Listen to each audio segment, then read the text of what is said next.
1980ஆம் ஆண்டு body building இண்டஸ்ட்ரியில ஒரு புது லெஜண்ட் உருவாகி இருந்தாரு.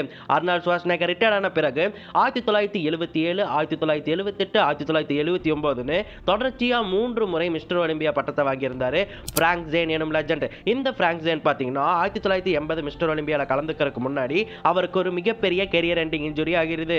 இருந்தாலுமே அந்த ஒரு இன்ஜுரியில இருந்து மீண்டு வந்து நான் மிஸ்டர் ஒலிம்பியா 1980ல கலந்துக்க போறேன்னு அறிவிக்கை விட்டிருந்தாரு பிராங்க் ஜேன். இருந்தாலுமே பிராங்க் ஜேன் அவர்களுடைய உடல் வந்துட்டு கொஞ்சம் தளர்ந்து போய் தான் இருந்துச்சு. 1977, 78, 79 காம்படிஷன்ல அவர் எந்த அளவுக்கு பல்கா இருந்தாரோ அதை விட ரொம்பவே கம்மியான பல்கோட தான் இந்த ஒரு காம்படிஷன் வரும்போது இருந்தாரு. அதனால கண்டிப்பா பிராங்க் ஜேன் இந்த காம்படிஷன் தோத்துருவாரு அப்படின்னு சொல்லிட்டு எல்லாருமே நினைச்சிருந்தாங்க.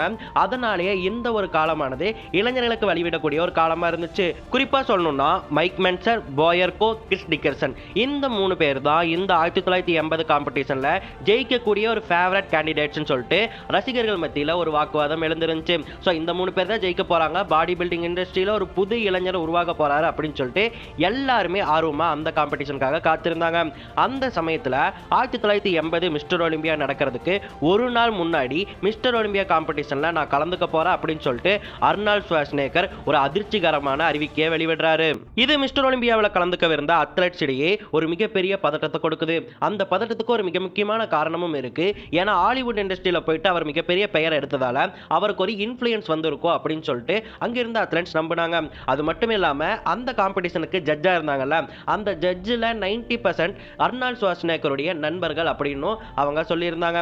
ஸோ இதனாலேயே அர்னால்ட் ஷ்வார்ஸ்நெகர் இந்த போட்டியில் கலந்துக்கிட்டாருன்னு சொன்னா கண்டிப்பா அவர் தான் ஜெயிப்பாரு அப்படின்னு சொல்லிட்டு மிகப்பெரிய பதட்டமானது அத்லெட்ஸ் இடையே உருவானது. அது மட்டும் இல்லாம இன்னொரு சர்ச்சை என்னன்னு கேட்டீங்கன்னா, இந்த மிஸ்டர் ஒலிம்பியாவுக்கு ரெஜிஸ்ட்ரேஷன் பீரியட் அப்படிங்கிறது ஒரு மாசத்துக்கு முன்னாடியே முடிஞ்சிருந்துச்சாமா.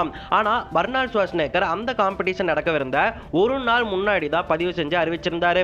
இதுக்கு என்ன காரணம் சொல்லியிருந்தாங்கன்னா, அர்னால்ட் ஷ்வார்ஸ்நெகர் பாடி பில்டிங் இண்டஸ்ட்ரியில ஒரு மிகப்பெரிய கோட், அவருடைய கிரெடிபிலிட்டிக்காக அவர் எப்ப சொன்னாலுமே உள்ள கொண்டு வந்து சேர்க்கிறது அப்படிங்கிறது ஒரு கடமை அப்படின்னு சொல்லிட்டு அங்கிருந்து ஜட்ஜஸ் சொல்லியிருந்தாங்க.